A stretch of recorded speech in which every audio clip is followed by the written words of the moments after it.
Welcome, everyone. My name is Brenda Chisholm-Beaton, and I'm Mayor of the Town of Port Hawkesbury and also Vice President of the Nova Scotia Federation of Municipalities. Happy to be with you here today for our webinar on the critical role of municipal parks and recreation departments.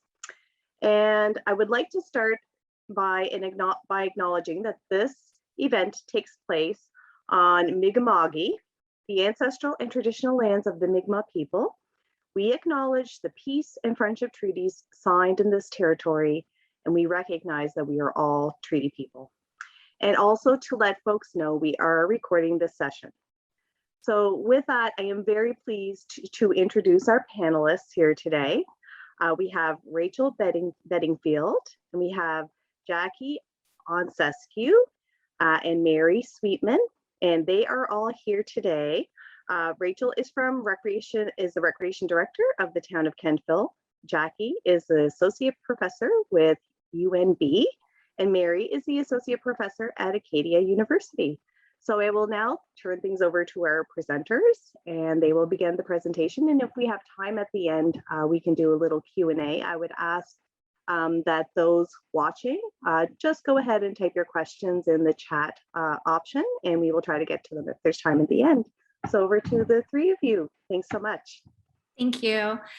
We just want to acknowledge that we're really excited to be sharing this work today with everybody.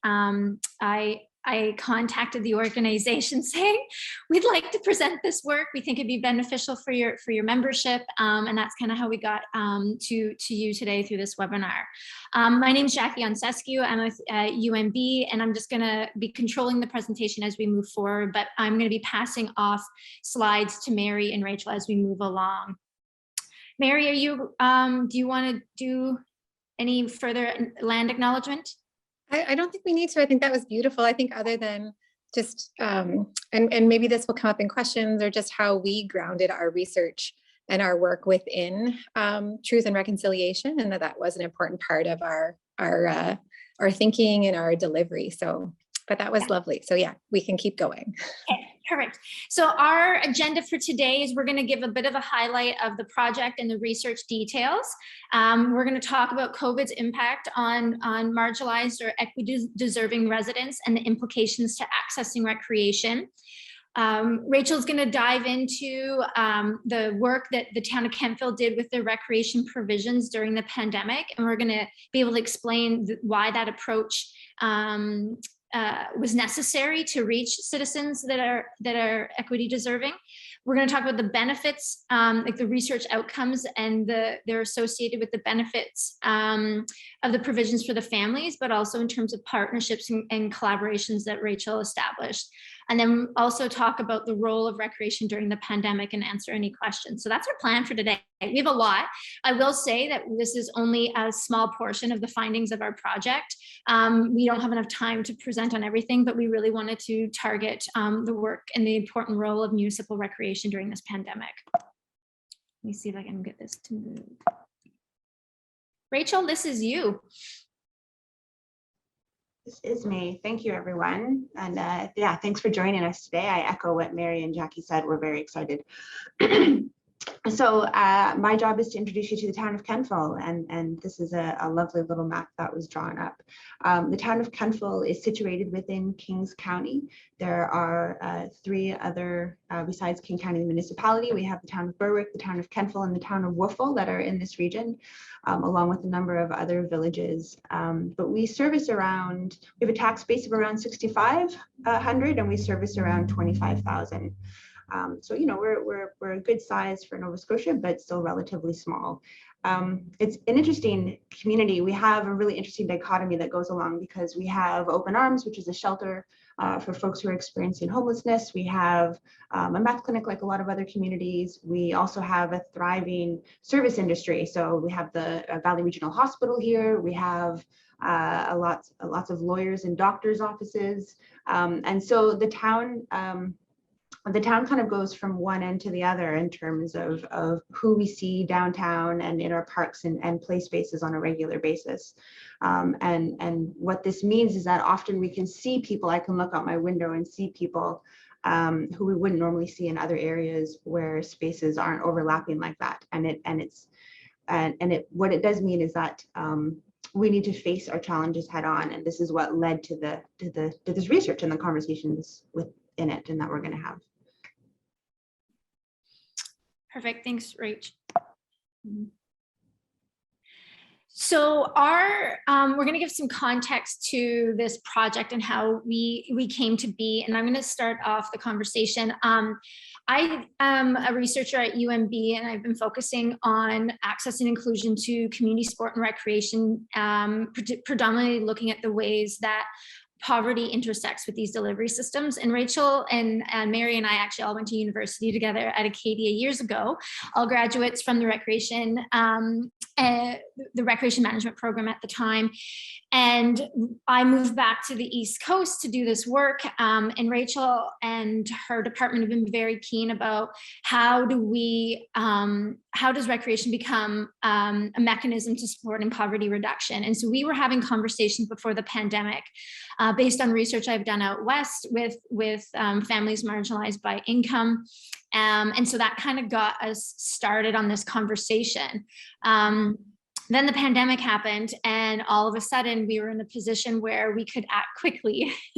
And we were able to actually put into place some of the things that Rachel and Mary and I were keen to employ into the delivery system because of the challenges that the pandemic put in front of citizens.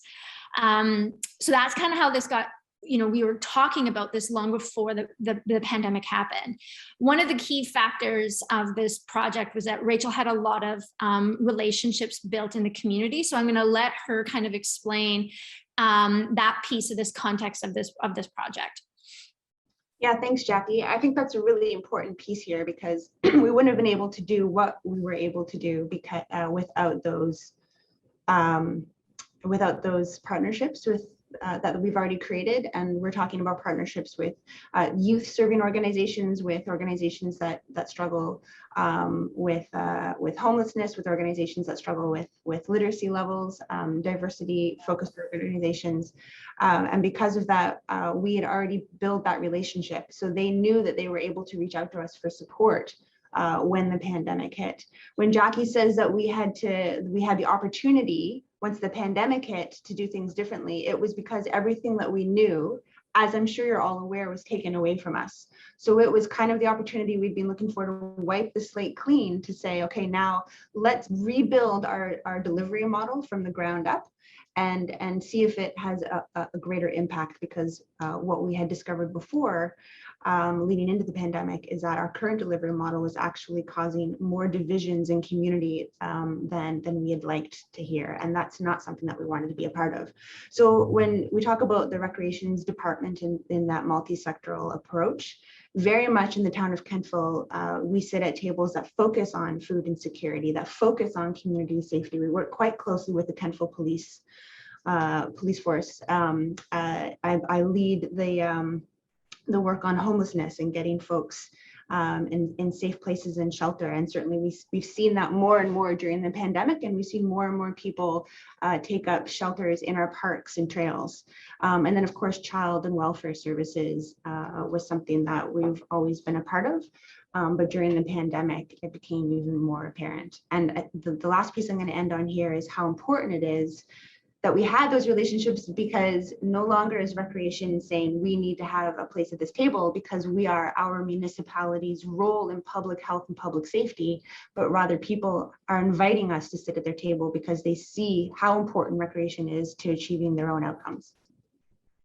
So one of the things that's important about this project was that research was going to be a key element to supporting the findings, but also the work that we wanted to put into helping Rachel redesign and think differently about her provisions. So Mary's going to talk about kind of the role of research, community-based research, and Mary and I are both community. I'm going to label myself a bit of a community-based researcher. Most of my research is always in community with organizations. So Mary's going to explain kind of our role as researchers as part of this change and transformation. Mary, I think there you are. And does it go on to the next slide, or is this No, this is just the partnership? Just the Coles the short piece. The short piece, and then I'll get into more of the research details.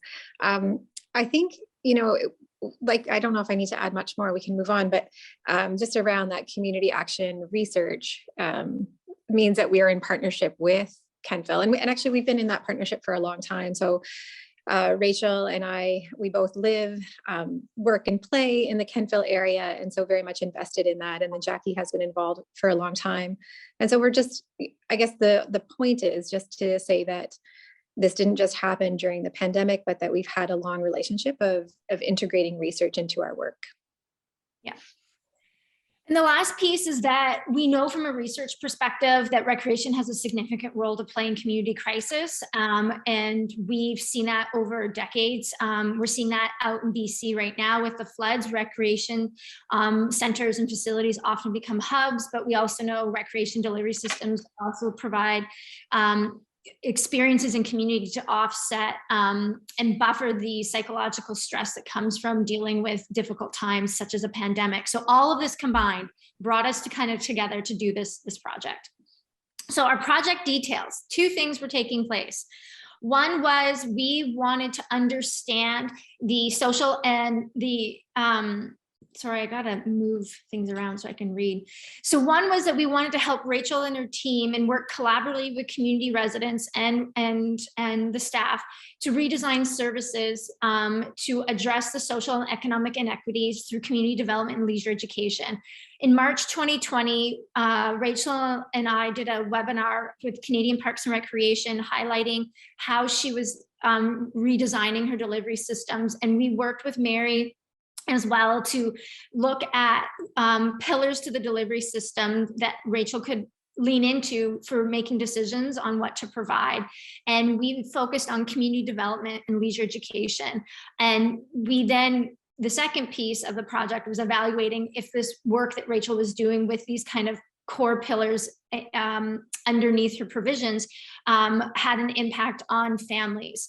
Particularly, we were focused on rural low-income mothers, which is, Mary will talk a little bit more about our participants. But these were the two purposes of the project, was to understand these provisions and from the experiences of the families that were in contact with them, and the role of recreation to support their well-being during the pandemic. Mary, I think this is you. Yeah, so very quickly, we'd love to get into the findings as quickly as possible. But just very broadly, our research objectives was to explore the impact of the pandemic on rural income mothers. Oh, and I'm...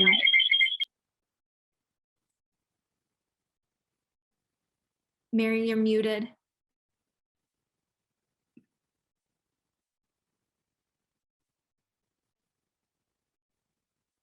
I wonder if we'll get Mary back.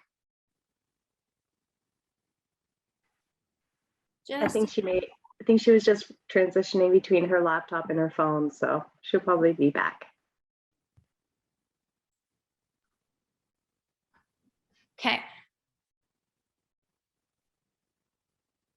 Can you hear me now? Yeah, you're good, Mary. Okay, so sorry about that. I was just transitioning from teaching class and quickly coming in here.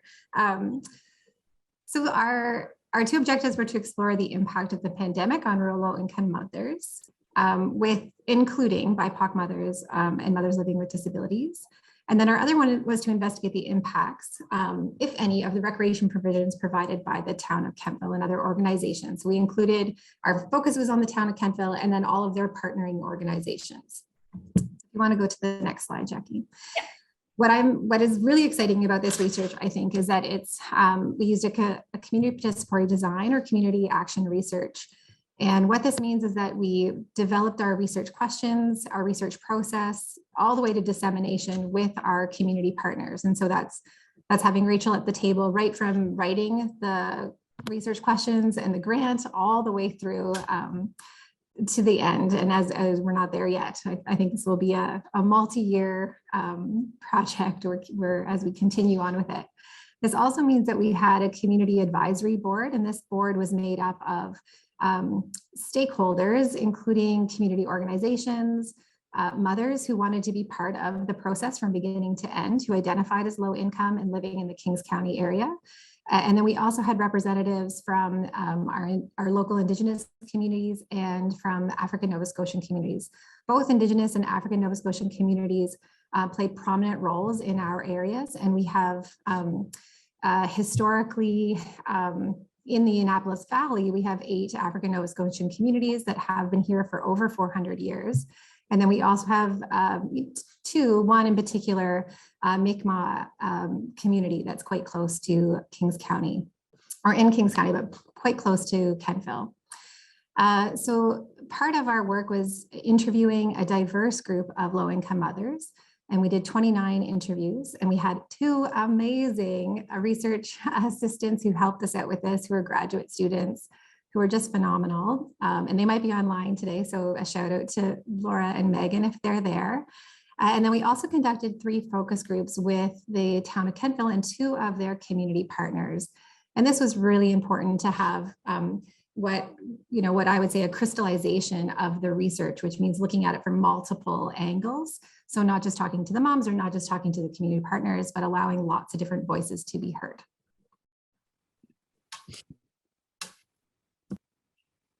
Mary, this is you too. This is me too. Okay. So we found, as Jackie mentioned, and I think this is really important, we wanted to just give some what we thought would be of interest to this group, but we did try to distill our findings down to a few slides to kind of give you some information, and then hopefully we can open up to questions. But we thought it would be important to start with COVID's impact on equity deserving families. So we didn't just ask about recreation, we were asking questions as well about what was the pandemic like and continues to be like. It was really interesting. We thought we were going to be doing these interviews after the pandemic, but as we all know, it continues and continues today. So we were doing, interviews with moms who were still going through challenges, and these were some of the main issues that came up. Was loss of income and or employment, loss or limited public transportation, increase in food insecurity, inadequate and unsafe housing, inadequate and no access to internet. So internet inequity became a really interesting focal point as schools in particular started going online, but even from a recreation lens, so that we saw a lot of recreation departments slipping online, and that it increased internet inequity, particularly for rural communities. Digital literacy, limited childcare, racism. It's really important to remember that COVID-19 coincided with George Floyd's death, murder, and that the Black Lives Matter was on the rise, and that our mothers who identify as Black or people of color felt that they were receiving more instances of racism in their community, compounding roles at home, online schooling, as I mentioned before, increased social isolation, poor mental health and anxiety, which became a thread throughout our interviews, and that disability was also a compounding factors for many of our moms, and that was disabilities that either from the mother's point of view who had a disability, or one of their children identified as having a disability, or someone in their family. So consequences to accessing recreation based on all of those diverse impacts, or compounding impacts. And I think what's really important, just to kind of reiterate some of those, is that a lot of those issues that we found, just during COVID, a spotlight went on those issues, that a lot of those issues still really existed and have always existed for our low-income rural mothers. And so COVID was really just a spotlight. And for many of them, they said, this isn't, there isn't a huge difference because we've always struggled with food insecurity. And so this is, I think that's an important piece too, that I think will come up as Jackie and Rachel talk as well. So the consequences was that increased stress and reduced time, complicated parents' capacity to learn and facilitate families' leisure. So when you have undue hardship or mental health stress, it's harder to plan for leisure and recreation. No money for at-home recreation support. So there was this idea that, well, you can just go to your local store and buy a whole bunch of stuff, craft supplies, equipment, to be able to still facilitate these important recreation and leisure outlets. That was not possible. Nor or limited transportation to trails and open spaces. So in our area, like many trails were closed for a time being, parks were closed for a time being, and there was limited access to transportation to our rural communities. No internet to access recreation supports online. I mentioned that before. Feeling unsafe in public settings. No access to private leisure spaces. So our families that reside in apartment buildings, for example, really spoke about the issues of having to stay at home and in isolation.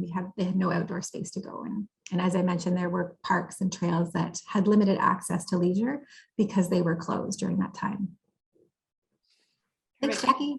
Thanks, Mary. So this is Rachel. So in response to this, and Rachel had a big undertaking. So I'm going to let Rachel tell you what she and her team were able to do. Yeah, thanks for that. Yeah, so this is kind of getting into the meat and potatoes. You know, Mary said something there that I think is really key, and I'm going to reiterate it again. All of the issues that were magnified during COVID existed before COVID, and they will continue to exist unless we make decisions on how we serve our community.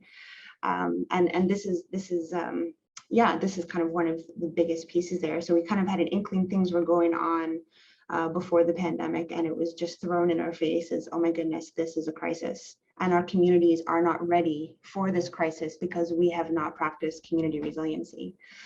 So at the top here, it says focus on addressing social and economic inequities through leisure and education and community development. That was kind of the crux of what we were getting at.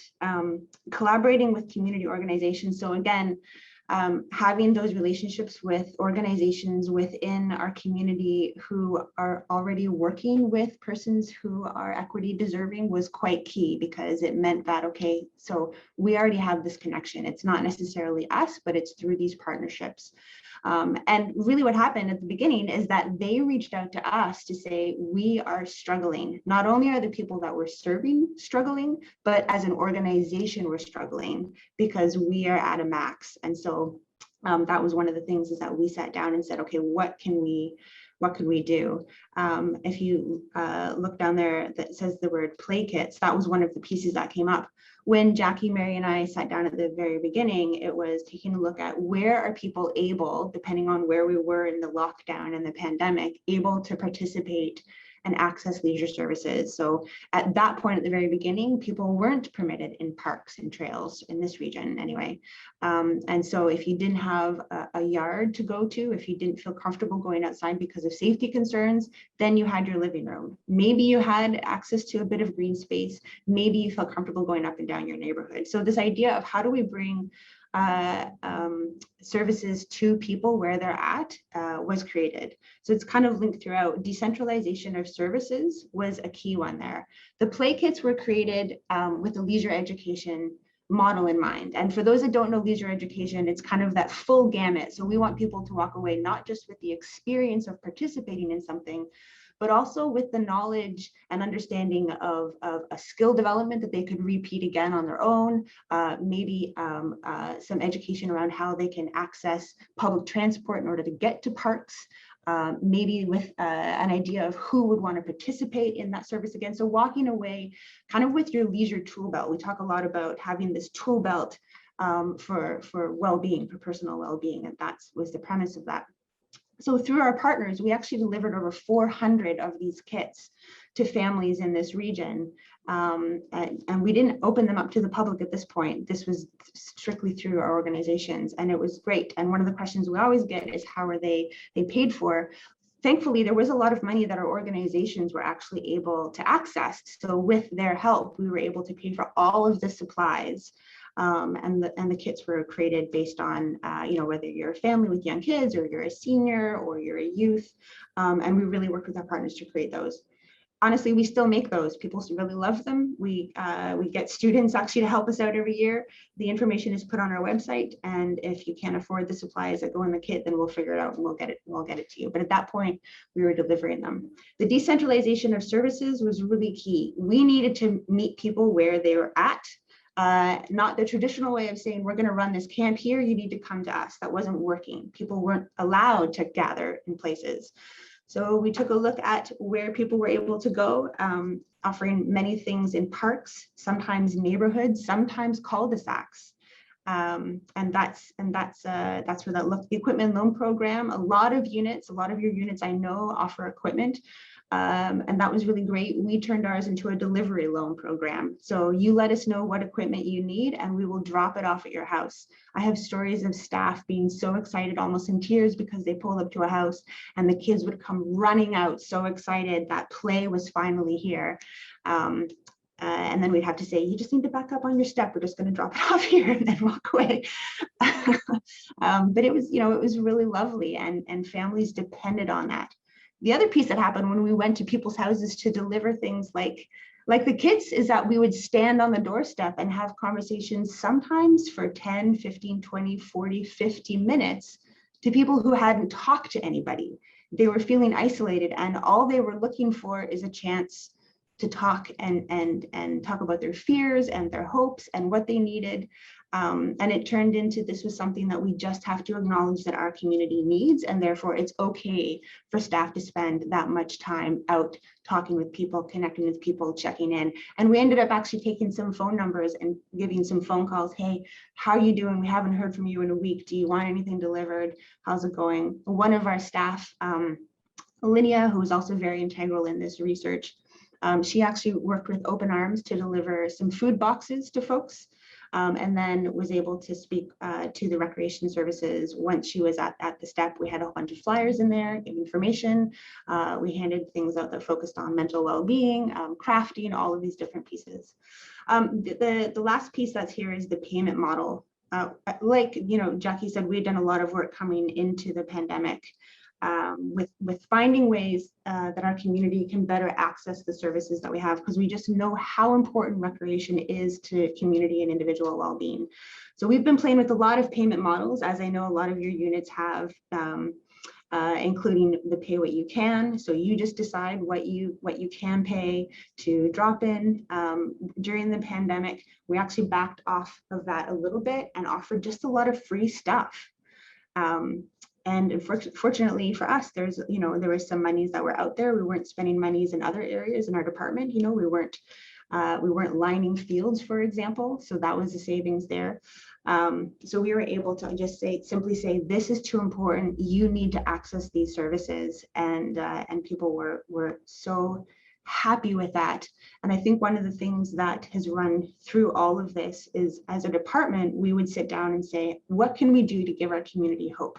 What can we do to make sure that people feel that they're loved, that we see them? And that is the role of our department, municipal recreation, during times of crisis. And we took that very seriously.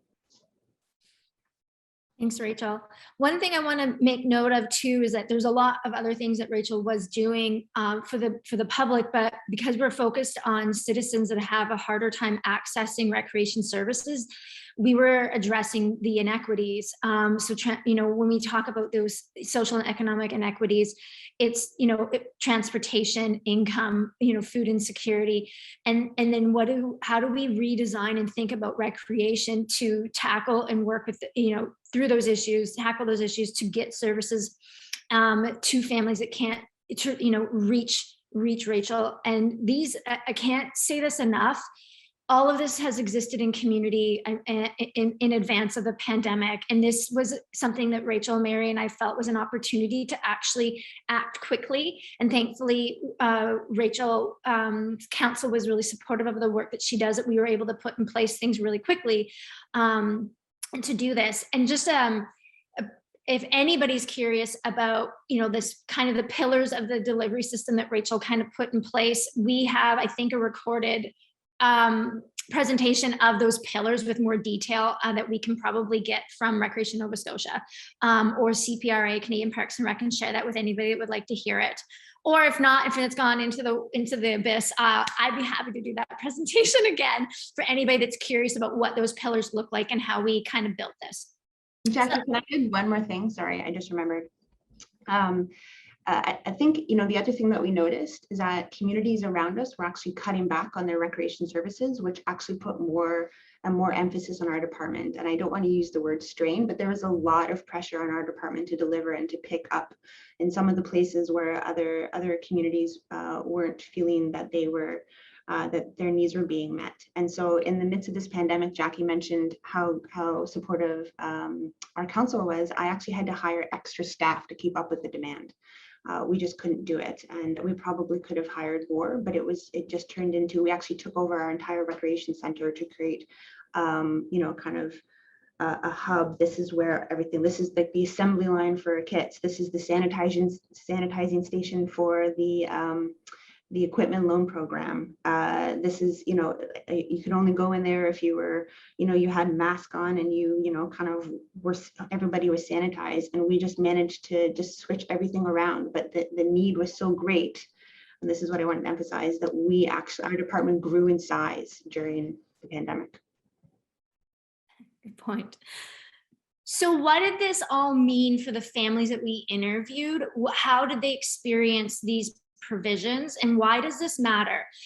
If we were in person, you probably feel, Rachel, Mary, and I vibrate the passion of this work, but I cannot echo enough the important role that recreation has for families, community, well-being, the whole gamut. And I'm particularly concerned, and I know Mary is too, and Rachel, in our work, that we're not reaching the citizens that need us the most. And this work and the pandemic was an opportunity for us to finally be able to do things differently. And the impact was pretty significant. It created easy access to leisure supports so that the families could cope with the pandemic. The isolation that families felt prior to and then being locked down compounded their ability to get out and gain access to services and resources. And dropping them off and reaching out to them makes a huge difference, made a huge difference. A lot of the mothers in our study were single, working from home, or had lost their employment. And many of them did not have the energy or the time to think through what to do to entertain their kids. I wish I could read you quote for quote the stress that these mothers were experiencing, and the relief that they got from the support from the department made entertaining at home and in the community easier. And this is the leisure education piece. I will preach this stuff till the cows come home, but leisure education has a huge role in all of this. We created awareness, and Rachel's team created awareness in the community around where they could go that would be safe, what resources they could bring to them. And it just made it easier for parents to have some relief, especially parents that couldn't reach out to others, didn't have a partner in the home to entertain and provide that support for their children. And entertainment maybe might not be the best word. This is actually mental health support. This is actually to buffer the psychological stress that were being felt by families. The benefits were families learn new activities. They learn new places and spaces to engage in leisure in the community that were safe. And this was all from these provisions that were delivered. And again, through this emphasis on education. It provided mental health support just through having the contact with the staff, feeling that they were heard and cared for, that they weren't lost in this pandemic. It saved parents time. And it also enhanced quality time as a family. We saw a trend in family experiences that they were looking for ways to connect and engage in programming. And one of the outcomes of the study is that Rachel and her team worked on family programming for all ages, and that families wanted more time together in the community and at home. And so we had to design, or Rachel's team had to design, what could family programming look like at home and in the community during this time? And it was really well received. And it saved families money and resources, that they didn't have to go and buy the crafts, and that they didn't have to go and spend the gas money to go and picking them up, or have to go put themselves in stores and in lineups. A lot of the families couldn't actually leave their home because they didn't have childcare for their children if they were a single parent. So all of this, these benefits that the families felt were largely because we were addressing those social and economic inequities that prevented them from accessing it. So the benefits for recreation can be had when we address the inequities that prevent the participation to begin with. And that was key to the success, or the successes we saw in this project. But then there was benefits to the partners that Rachel also was working with. It encouraged breaking down of silos. And so I think moving forward, one of the things I'm really curious about is how do we, get innovative with recreation services in municipalities where we are working horizontally with other community organizations. And this is coming actually out of rural research out west, where we're seeing organizations working horizontally, where they're cutting across, their supports are cutting across organizations. So what we saw was that this was an opportunity to break those silos down, and that the partners that were part of the project really appreciated that the communication had opened up and they started working together. It reduced the duplication of services, and municipalities like to save money and resources, so this was really helpful. Better communication, reducing duplication of services. And like Rachel had said, some of the organizations had access to pots of money from provincial or federal government. And then Rachel could help encourage, and her team could develop recreation provisions with them using those funds. So Rachel's team inspired leisure provisions or leisure programming with community organizations that then they were able to do that for their clients or their families. So not acting as consultants, but actually as educators on leisure with these other community resources or organizations, Family Resource Center, Chrysalis House, Open Arms, ones that were offering that type of programming. Rachel was able to lend that support with her and her team. It also meant that we were better able to design provisions that had an impact for families. So one example was the Youth Portal was an organization, and Lydia, one of Rachel's staff members, was like, what do youth need in these kids? What do we need to do for youth? And so that's that community development piece. And there is where the programs were built based on what organizations knew they needed, because they were frontline to the families that were experiencing this distress. The source of leisure education for community organizations it goes back to how Rachel and Lydia and her team were able to provide inspiration to help these organizations offer their own programming, which I think is a big movement in a direction we need to go. And then we were better able to address those inequities that prevented access through these organizations. So the outreach was in partnership, with other organizations, decentralizing parks and or services so that it could get into these spaces and places. It comes through addressing those inequities, and the partners were able to identify some of the biggest challenges that families were facing, and then we were able to support Rachel and her team in working with designing better provisions that they could then reach those families. All in all, what this does is it builds a better relationship for Rachel in the town Parks and Rec department and allied community stakeholders. It goes to show that we as recreation providers have a role to play in food insecurity, in community safety, in addressing poverty, the challenges around poverty. And I think that the experiences of the pandemic created this kind of synergy to take place for Rachel and the community organizations. So we're getting to the end, and then we're gonna be able to open it up.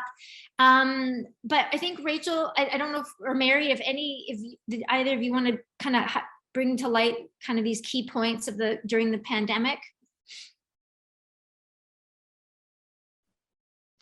Well, I think I mentioned before this idea of bringing hope, and it sounds really chintzy, but at the time, people were actually using that word when they said we just need something to have hope for, which is it's a bit of a sad state of affairs, but there are communities that feel that way and still feel that way, and so that was a big part of our job.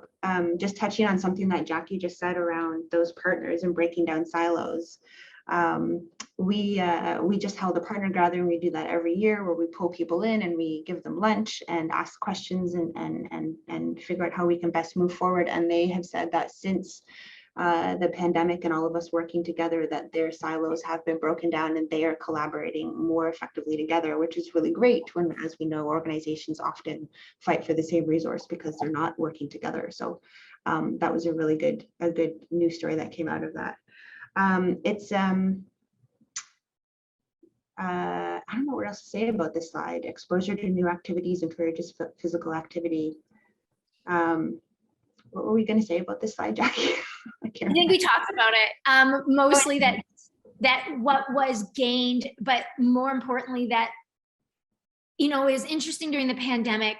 I think because the Parks and Rec sector really have to look at themselves and be like, how do we have a role when it's almost like an identity crisis, like all our parks facilities shut down, like where our programs took place shut down, and all of a sudden it's like, what do we do? And I think what we're trying to share is that we have this unique role, and what it did in the pandemic is it required us to think differently about the work that we do, and it ended up resulting in new activities, encouraging activity, participation that's physical, but also it was the delivery of these programs and services that were able to achieve these, and that this is a significant outcome of a delivery system, especially during a pandemic. And then I think we have another. Mary, is there something you want to add to this? Okay, we'll just go to the beyond, and we're going to let Rachel lead this this piece, and this is our last slide, and then we'll open it up. Yeah, so they always get me to say, what are you going to do? what do we do now? And you know, these are just really quickly the things that our department has taken and run with. And one is this idea of decentralization, and really putting the community member, the citizen, at the center of our model, versus having a model that kind of caters to us and what's easier for us. So this summer, for example, we hired staff that were tasked with taking art and culture and sport and fun and play to people's neighborhoods, to lawns of apartment buildings that we knew housed folks who are struggling with income levels. It made us, we look at facility development different now. Do we need a large building that we're going to get everybody to, or do we need to keep investing in smaller facilities throughout the area, making sure that everybody has access to something? Parks and play spaces became so unbelievably important. And when we talked to people about what their priority was, it was always spending time with my family, connecting, being outdoors, and getting more active. Those were the different pieces, and that literally is what recreation does. So it's really exciting to hear that we had that role. We became more relevant than ever before. This idea of empowerment, and understanding that as much as I like to say that we serve the community, ultimately what we learned is that we need to serve each other. We can't survive without the community. And so what does it look like when we shift this idea of taxpayers versus citizens and working together to create more resiliency in community, which is the next point there. Making sure that it's not just in times of crisis, absolutely our department has a chance to step in, but there is so much knowledge and resources that exist within the people who live in our community, and how can we pull that out?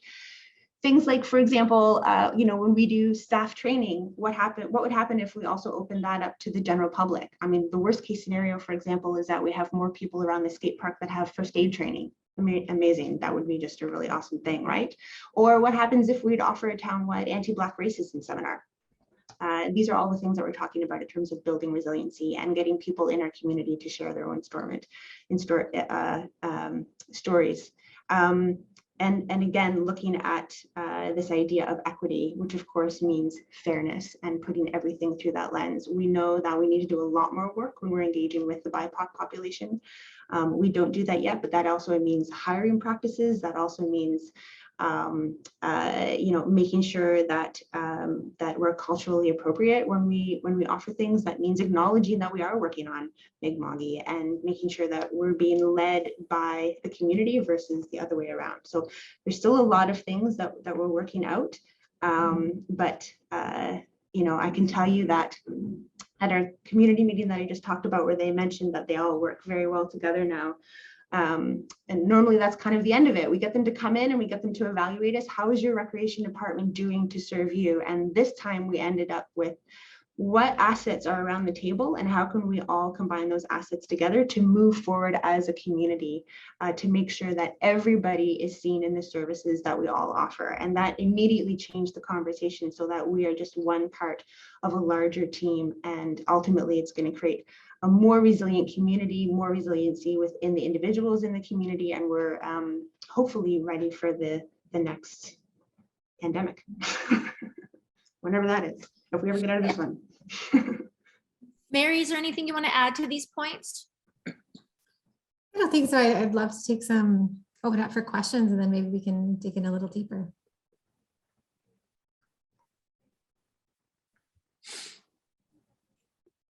Well, thank you, Mary, Rachel, and Jackie. Like, this was an absolutely amazing presentation, and I just hung on all three of your presentations and every word. I think it's absolutely phenomenal. What wonderful outcomes. I don't have any questions that have been asked in advance of our we're at this point at this time, but I do kind of have a question, if that's okay. So according to the presentation and your experience, all of these ideas had been percolating prior to the pandemic, and the pandemic almost kind of bridged those thought processes to be able to kind of activate them by forfeit of the state of emergency and all of the things that came along with the public health mandates. Are there some pieces, do you think, like now that the vaccination processes are rolling out and what things look like before the pandemic, what are some of the pieces you think, will all the pieces continue? All of the service delivery models continue, do you think, even when we get to some kind of semi-normal, or like what, I guess just thinking from that perspective, what pieces I think are going to be super important to keep in place? I can speak. I can start with that. So certainly there is, this notion that, going back to whatever we call normal is the goal. And that certainly is for a lot of people. But for some people, when we adjusted the way that we worked, then it was almost a relief. It was something that was really important to them. So we've hung on to a lot of the things, and we've actually improved on a lot of things. In fact, if you saw the list, we made a list of everything that we did during that. I mean, it's like pages and pages of a spreadsheet, and some of them were successful and some of them just bombed. But because we were working at warp speed, we just said, okay, that didn't work, let's kind of move on. So we're still in that phase of let's figure out where our community is at right now. And that's literally the question that we ask. So, right now we are being asked to, you can only access certain things if you have proof of vaccine. What else can we do to ensure that everybody has access to services? So none of those things are going to go away. Regardless of where we're at, there are still going to be people, as Jackie and Mary talked about, that can't leave their houses whenever they feel like it, that can't access transportation, that are living in precarious situations. We will continue to do better at reaching out to them. The decentralization piece is so unbelievably key, and using that lens of equity is just paramount to our ability to do great work. And so we'll continue. We'll just continue. Jackie and Mary are really great at saying all the great things that we did, but we made a lot of mistakes. And that's okay. So we've gotten really good at being very critical of ourselves and kind of taking a moment and getting the gut punch and then moving on, because I think, we're done asking why we need to make sure that everybody is included, and we've moved on to say, why are we okay with excluding people in our community? And let's address those barriers and those thoughts and processes, and then move on from there, because it's not okay. Thank you for that. And I do have one other little question. I know we are kind of slowly running out of time, but our town is currently working on an accessibility plan. And I'm just curious, because I know there have been challenges with making sure that we are applying that equity lens to our recreation programs. but then superimpose the pandemic on top of that. I'm just wondering if you had any experience around, how to better connect from an access point of view in terms of, all of the challenges that, certainly, physical accessibility as well as maybe sight, hearing, those kinds of things. Yeah, and that's a good question. Absolutely, our work is linked to our accessibility plan. In fact, some of the outcomes that came from this research have now been added into our accessibility plan, thanks to the amazing work that Jackie and Marion and their team did. And that is including low-income mothers, that is including folks with disability, to all of those different pieces. I think one of the things that, from a physical disability perspective or physical accessibility piece, is making sure that when things did go online, that we also had the ability to make sure that there was different ways for audio and for reading purposes. We know all of these things, and that's one of the reasons why those will probably be maintained. We just are talking about bringing in a Moby mat, and a lot of communities have them for their beaches. We don't have a beach, but we do have parks that don't have great trails built into the parks yet. So putting those there. Yeah, lots of different places. This work very much aligns with our accessibility plan, which is available on the Town of Kentville website, and I'm happy to speak to it at any point.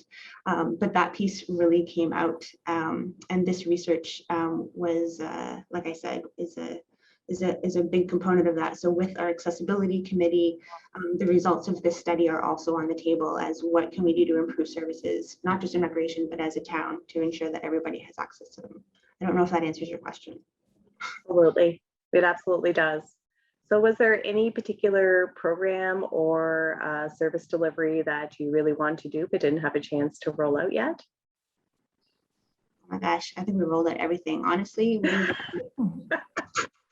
I suspected that. I just thought I would throw that one out there. But here's the thing: is that any like wish list one?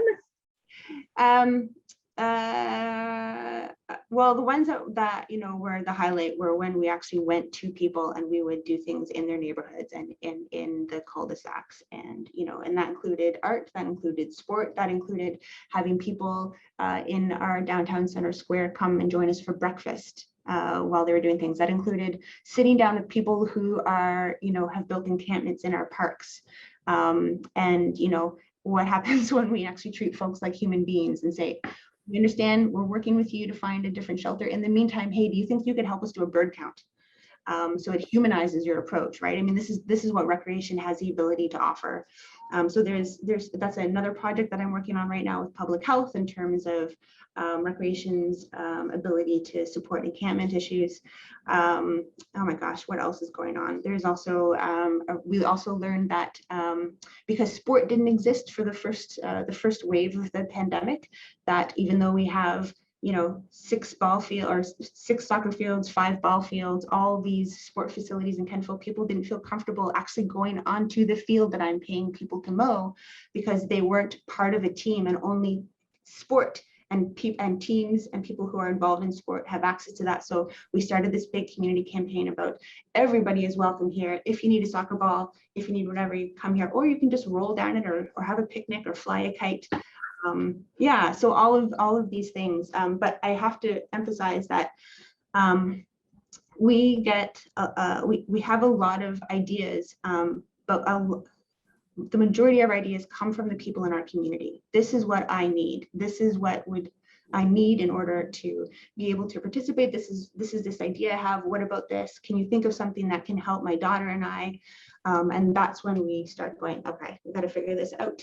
And that's fantastic. That's fantastic that it was kind of like a two-way, kind of engagement in terms of next steps piece. That's absolutely wonderful. I would just assume, just from listening to the presentation, that this entire experience gave an incredible boost of pride of place with folks in the community. Absolutely. Well, and maybe Jackie and Mary can speak to that. Actually, I don't know what the research said. I can tell you though, from our perspective, sorry, introduce them and then back off, is that we have people who identify as being a part of Kentville who don't actually live in Kentville. And so that was the other shift, right? And as municipalities, we really focused on boundaries And the shift was, you know what, if you consider yourself part of the Kentville community, then we are here for you. And that was a lot, right? That was a big shift, as I know you all know. And so if you live on that side of the street or that side of the street, it doesn't matter. We consider you ours. I'm going to jump in on this too. Is one of the things I've learned working with municipalities across the country is that we got into this place that recreation takes place in these facilities and in our parks. And one of the things that we had to really think about was that the role of parks and recreation, and this comes from, like, I'll be clear here, like our education at Acadia, we talked a lot and learned about leisure education. So Mary and Rachel and I have that kind of philosophy in our work. And as municipal departments, we are more than just the spaces and places and the programs. We're also educators for participating in these spaces. And this was an opportunity to become leaders in education for leisure, through leisure. And that is where I think our work in the future needs to move closer to, is the leisure education model coming through along with community development as well, because the families that we've been working with are very unaware and are not often in these spaces. Like, we've, back to the sport piece, we've built sport and paid recreation programs based on white, middle class, upper class families' ideas of what's right for them. And our families don't fit those models, and those models are archaic and are exclusionary. And so what we need to do is go to families and work with them where they're at. And outdoor became so important. And for families that cannot get to these paid activities and organized recreation and sport, which are really important, it's not to take away from any of that, they are important. We need to create opportunities for them that fit their lifestyles, that fit their family dynamics, that work with where they're at. And this was our first opportunity to actually be able to, like, test this stuff out. And it's working and it's reaching people. And this is like why we want to share this work, is to show that we can revolutionize our delivery systems. And we have a lot of work to do. We didn't present the findings on the things that were hard and didn't work, but there was stuff that didn't work, and we're owning that and working through that. So I just wanted to draw attention to, like, that piece moving forward too. Absolutely. Listen, thank you so much for building these bridges and connecting your communities, and for your leadership. It's absolutely phenomenal. I'm sure everyone on the call and on this webinar has drawn incredible insights. And I thank you all of you, for your time. Enjoy the rest of your afternoon, and I hope everyone as well on the webinar does the same. Take care.